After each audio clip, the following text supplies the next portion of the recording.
The streets of Venezuela's capital of Caracas paid homage to President Hugo Chavez Wednesday.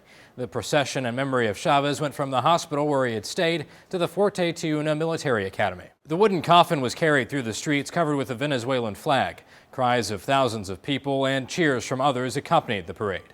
For months, questions had surrounded the health status of Chavez, ill with cancer for more than a year. Some correspondents report the president didn't actually die in the hospital, nor at 4:25 p.m., as the government stated. The dictator's family withdrew life support from Chavez on Monday night after having sent him back to Cuba Friday for a last attempt at treatment. Several world leaders and international organizations have shown their respect for the death of President Hugo Chavez.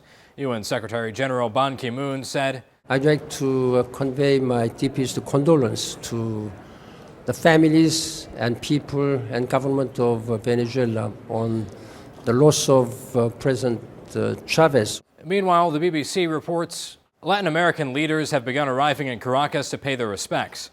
Ecuador, Argentina, and Brazil have declared periods of official mourning. Another Chavez ally, Iranian President Mahmoud Ahmadinejad, also announced a day of mourning, describing him as a martyr.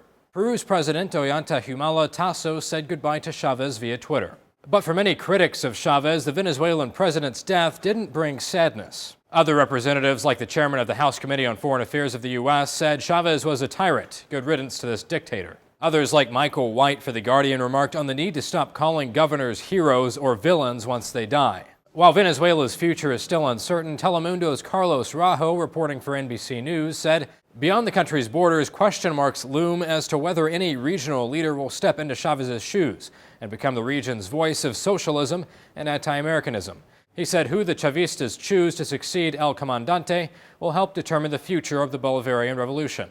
Michael Schrifter, the president of a Washington-based think tank, says this. Most likely scenario is that the Chavez government will continue in power. The government is strong. The candidate will likely be Nicolas Maduro, who's the current vice president. The opposition is very demoralized and very fragmented. As the Venezuelan constitution declares, a new election will be held within 30 days of the death of the president. At the moment, the country has declared 7 days of mourning, and schools will be closed until Monday the 11th. The funeral is set for Friday, but details remain unknown. For Newsy, I'm Zach Toombs. Multiple sources, a broader view.